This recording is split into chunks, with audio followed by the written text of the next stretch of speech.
Okay, so before we get to our next poet, I just wanted to say just a few quick words about the journal and about this thing called non-fiction poetry. And Rabbit is a journal of non-fiction poetry. I've written in the editorial a little explanation about that, so you can turn to that if you'd like. That's a good idea. But I also, I guess, just to leave you with a few thoughts that I would really, it's kind of my vision for poetry, for poets, to think about the potential of the poetic line rather than the prose sentence to explore the real world.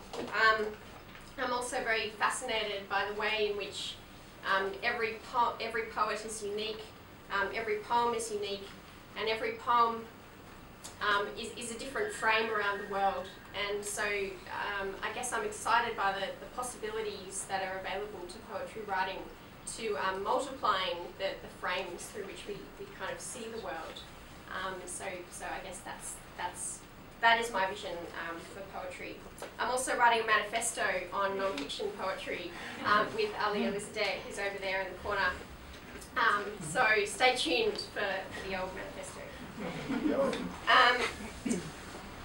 The next poet I'm going to invite up is Jordan Fay.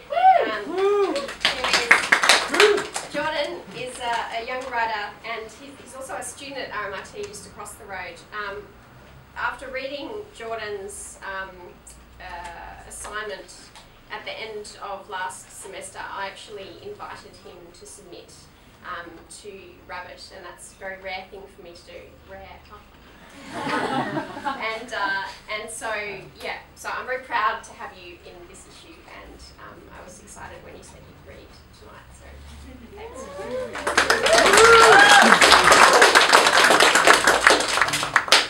Hi everyone. This poem I'm going to read, I'm just going to read one. It's just a poetic recount of a visit me and my friend did when we travelled to Warrnambool. Yeah, as Jess said, there's sort of more of an insight into it in the front in the editorial. Gleaning.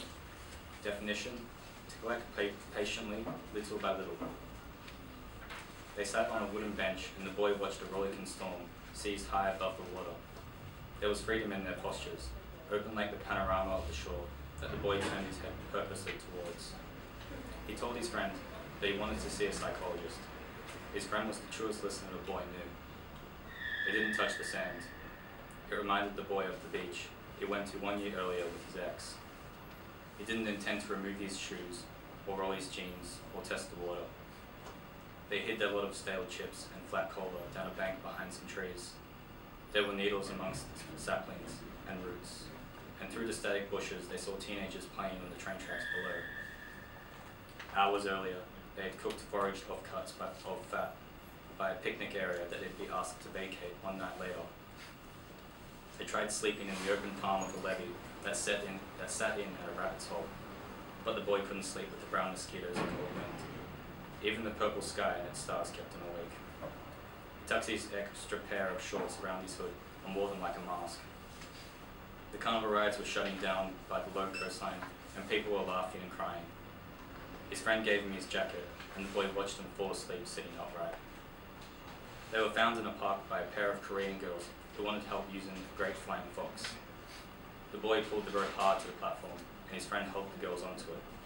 They watched the girls twirl slowly into the darkness, calling out in a broken bilingual tongue.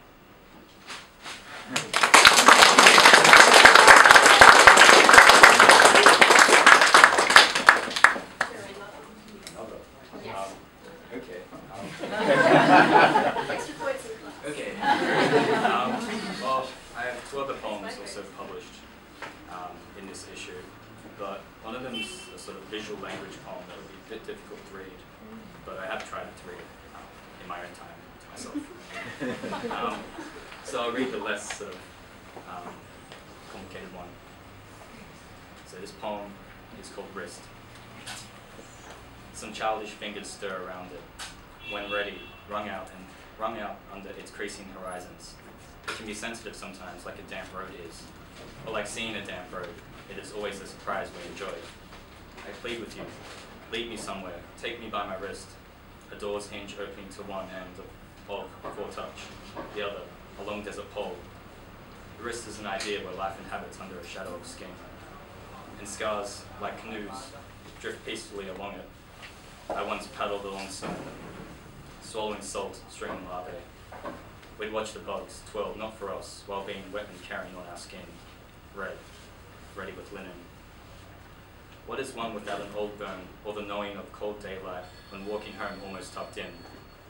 Not of mine, being of my own though. These wrists are, can be ideas, as if life couldn't have it under a shadow of skin.